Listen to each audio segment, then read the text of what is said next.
नमस्कार दोस्तों, आप सभी लोगों का स्वागत है Lokesh sir academy YouTube channel पर। और आप देख रहे हैं मुझे लोकेश कबले को। दोस्तों लास्ट टाइम मैंने आप लोगों के साथ में एक वीडियो शेयर किया था जिसमें मैंने आप लोगों को बताया था कि किस तरीके से नए पटवारी के पद जो हैं वो सृजित किए। और उसमें अलग से कुछ बच्चों के जो है मैसेज आए कि सर ये एग्ज़ाम जो है वो कब होने वाली है, उसके बाद में इसका एलिजिबिलिटी क्राइटेरिया क्या है, इसका सिलेबस क्या होता है ना, और ये जो नए पद सृजित किए गए हैं एक्चुअली है क्या। तो अगर आप इसी दुविधाओं से जूझ रहे हैं तो ये वीडियो आप ही लोगों के लिए है।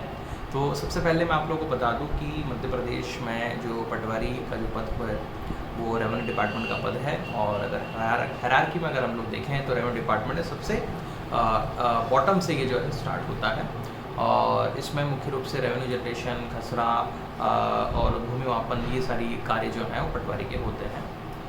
इसके बाद में आप आरआई जो हैं वो जो रेवेन्यू इंस्पेक्टर होता है वो बनते हैं। उसके बाद में फिर आप लोगों ने पीएससी के थ्रू जो नायब तहसीलदार होता है उसके बारे में सुना होगा, फिर तहसीलदार, और फिर इस प्रकार से हम लोग अपर पोस्ट तक जो है जाएंगे।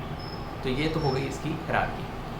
दूसरा पॉइंट कि अभी हाल ही में जो नोटिफिकेशन आया है वो नोटिफिकेशन है क्या, मैं थोड़ा सा आपको नोटिफिकेशन के बारे में बता देता हूँ।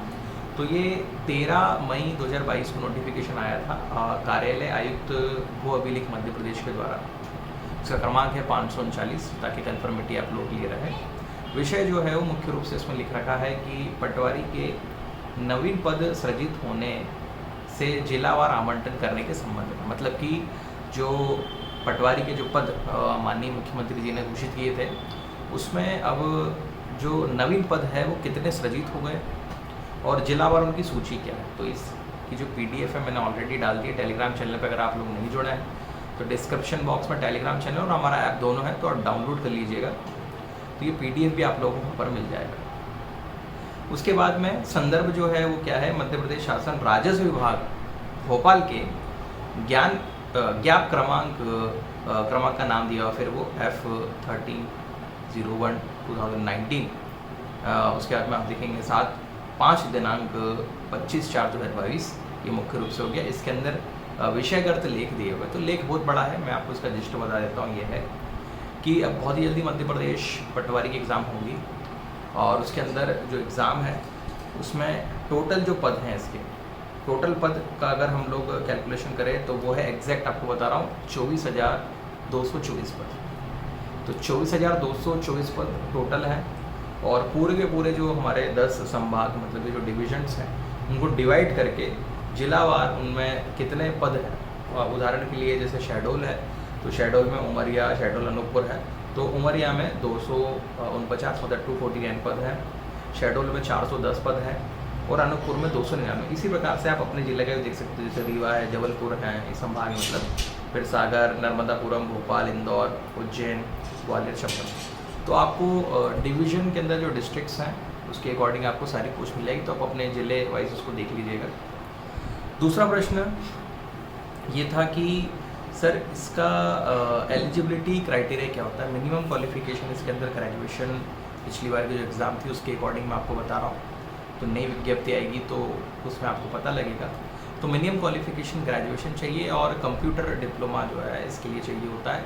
अब कुछ बच्चों का है सर CPCT कंपलसरी तो नहीं है। तो हाल फिलहाल जब मैं ये वीडियो रिकॉर्ड कर रहा हूँ मई ऑफ 2022, तो एज़ पर मई ऑफ 2022 ऐसी कोई जानकारी नहीं कि CPCT कंपलसरी होगा कि नहीं होगा।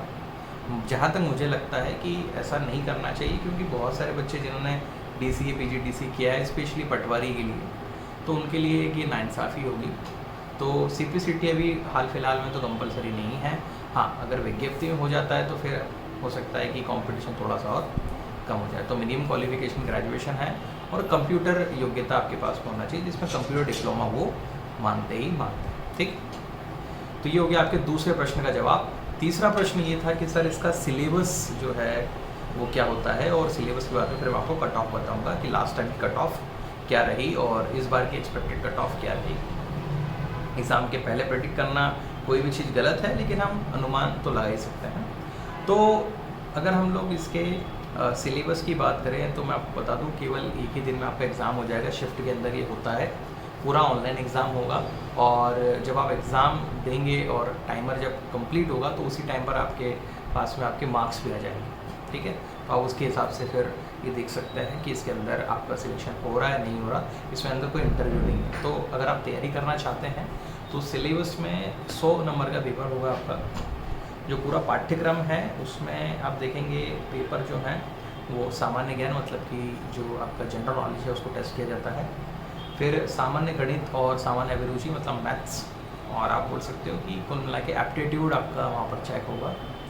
सामान्य हिंदी, चूँकि हम मध्य प्रदेश में रह रहे हैं तो आपके पास में हिंदी की जानकारी होना चाहिए। उसमें रस छंद अलंकार, और जो भी एसआई वाले बच्चे हैं या जो वनडे के एग्ज़ाम करते हैं उनको पता है किस प्रकार की हिंदी हमको पढ़ना है।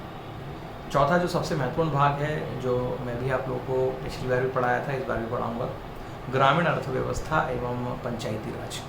तो जो ग्रामीण अर्थव्यवस्था है, पंचायती राज है, चूँकि हमारा काम जो है पूरी तरीके से ग्रामीण क्षेत्र से संबंधित होगा, और पंचायती राज उसमें किस प्रकार से एक महत्वपूर्ण भूमिका निभाता है वो हम लोगों को पढ़ना होगा। तो हमें ग्रामीण अर्थव्यवस्था और पंचायती राज के बारे में जानकारी होनी चाहिए, चौथा हो गया।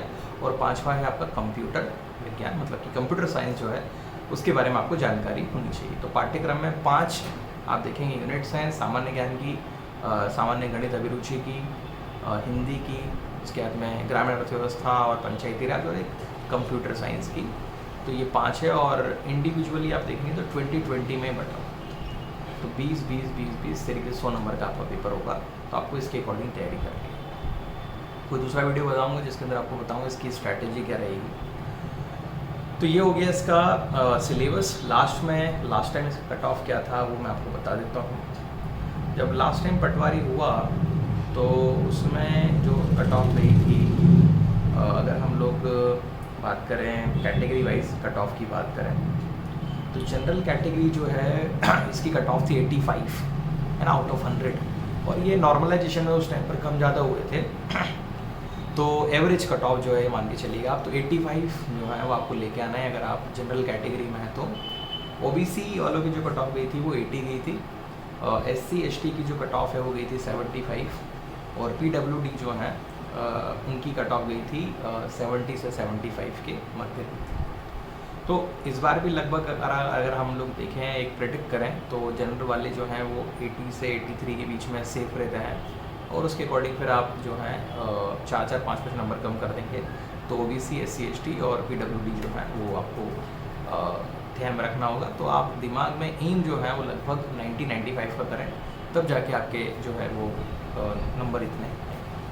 तो प्रिपरेशन अगर आज ही से आप स्टार्ट करते हैं तब जाके आप पटवारी का जब एग्ज़ाम आएगा तो आप उसको क्वालिफाई कर पाएंगे। बिल्कुल भी ऐसा ना सोचें कि मैंने इसके पहले कोई प्रिपरेशन नहीं की है। हर व्यक्ति शुरू से ही स्टार्ट करता है, चाहे इसके पहले भी पढ़ा चुका हो।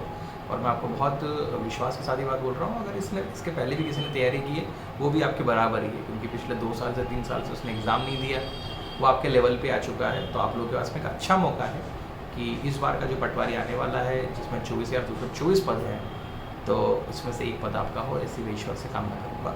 तो आप लोगों के जो डाउट्स थे, क्वेरीज थे, मुझे उम्मीद है कि इस वीडियो में मैंने आप लोगों के साथ में शेयर करके इसको क्लियर किए होंगे। कमेंट बॉक्स में ज़रूर बताएं कि आप लोगों को इसके अतिरिक्त कौन सा और डाउट है, तो मैं पूरी कोशिश करूँगा उसको कमेंट बॉक्स में क्लियर करने की। और हाँ, इसके अलावा आप कौन से वीडियो चाहते हैं वो भी ज़रूर बताएं। मुझे उम्मीद है कि वीडियो आप लोगों को पसंद आया होगा।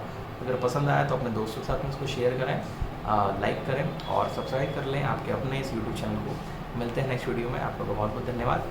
जय हिंद, जय भारत। Thank you.